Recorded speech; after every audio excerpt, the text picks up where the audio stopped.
Hey guys, thanks for tuning in to another video on ForgottenWeapons.com. I'm Ian McCollum, and yesterday we took a look at the Hogue Avenger on the table. If you haven't watched that video to see how the gun works, you should go check it out. Today, we're out here on the range to do some shooting with it, and I figured rather than just bring this out and shoot it by itself, it would be a little more interesting to compare it to something that's roughly contemporary. So we have a nicely competition tricked out. This is 1990s era, tricked out 1911, and we're going to do some side-by-side shooting. So let's start off with the Hogue. Just do a few familiarization shots. I have a spinner that we'll be doing some shooting on, and I also have a mini Mozambique out there, and one of our 3 paper targets has survived the wind and not yet fallen over. All right, safety is only on the right side here, or only on the left side for a right-hander.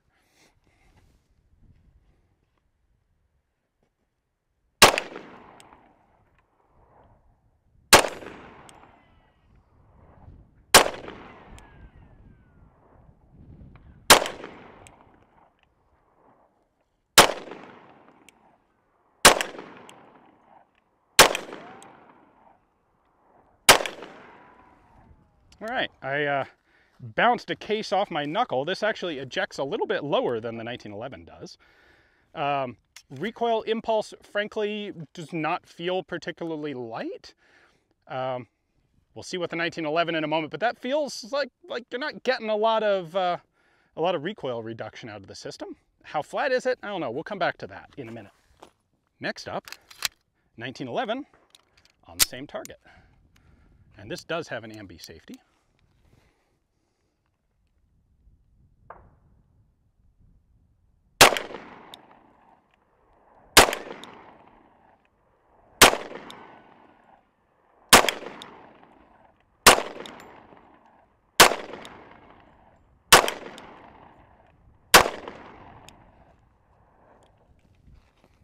Okay, actually, the Hogue doesn't kick more. It probably does actually kick a little less, and it definitely does climb less.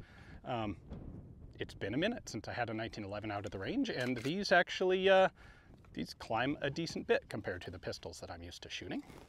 All right, now let's see what I can do with 1 magazine, 8 rounds on the spinner. 1911 first.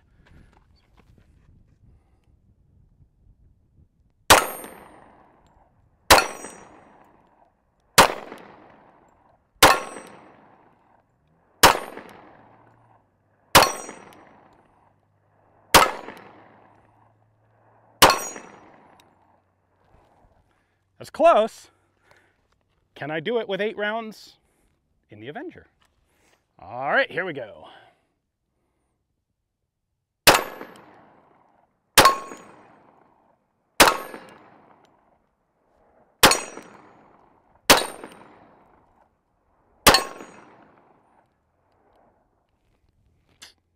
Mouth.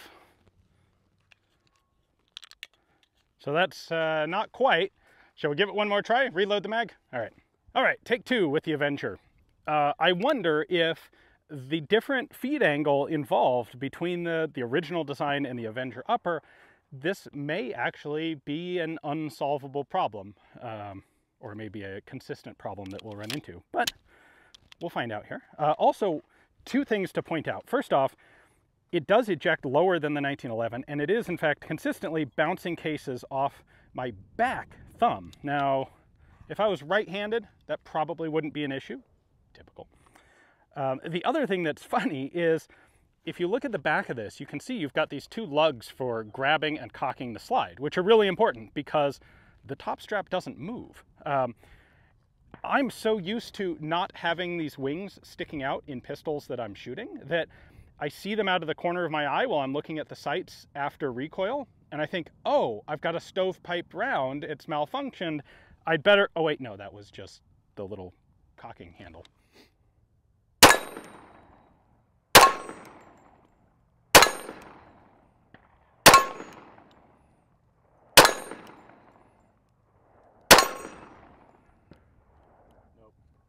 Ah, see? It did it again. I was 1 shot away from spinning it. That was going really well, and it's the second to last round again. All right, I'm gonna give this one more try, and I'm gonna give it a 10-round mag. We'll see if I can do it in the 8 rounds, but there we go.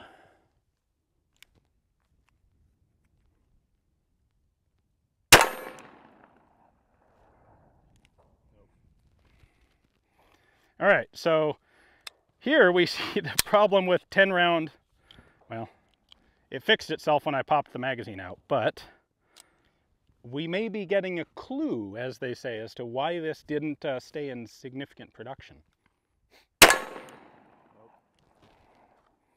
All right, so if you look inside there, looks like it has hit the round and jammed it downward into the mag instead of back up.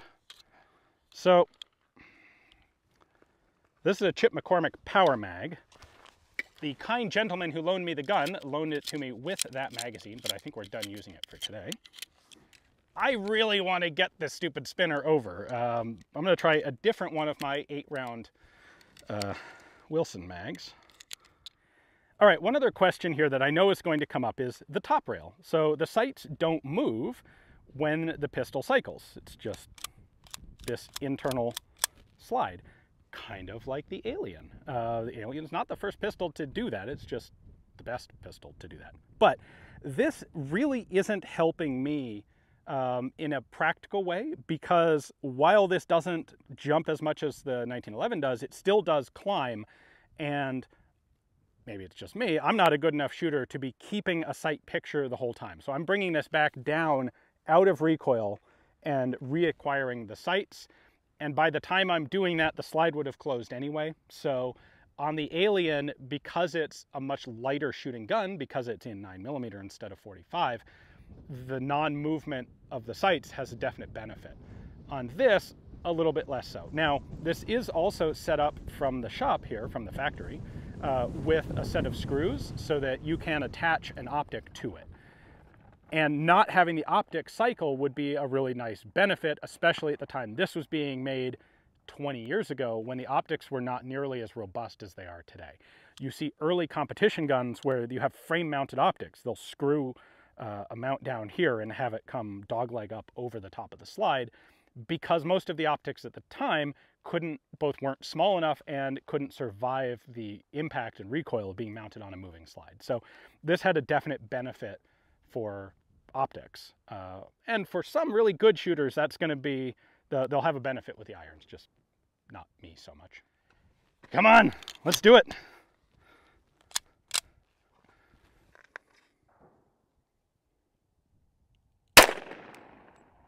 Seriously?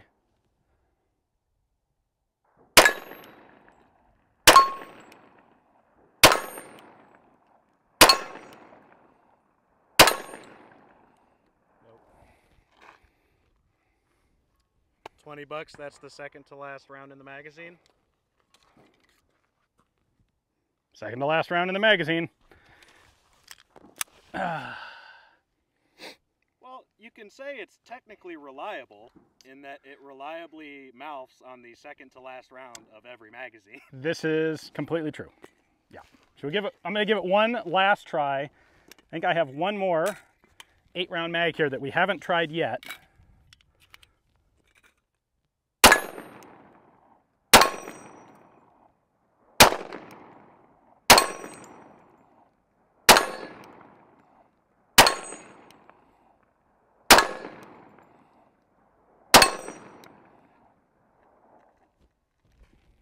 Oh.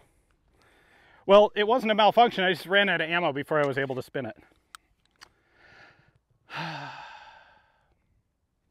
All right, I'm really glad that we brought out the 1911 as well as the Avenger today, because shooting them side by side really did show me that, yeah, in fact, the Avenger shoots a lot flatter. It's got a tiny bit less felt recoil, but it is absolutely flatter shooting. It does not have the muzzle climb that the 1911 does. Now, it is a much heavier gun, that's probably part of it, but Hogue did the job right when they designed it. The problem is, I can't get, what is that, 3 of the 4 magazines I've got out here, I cannot get to run reliably all the way through an 8-round magazine, and that's kind of a death knell. So I suspect that has something to do with why the Avenger kits went out of production. Anyway, a big thanks to the very kind viewer who loaned this to me to film for you guys. It's been very interesting. Again, if you haven't seen the video where we take this apart on the desktop to see how it works, definitely check that out. Hopefully you guys enjoyed the video. Thanks for watching.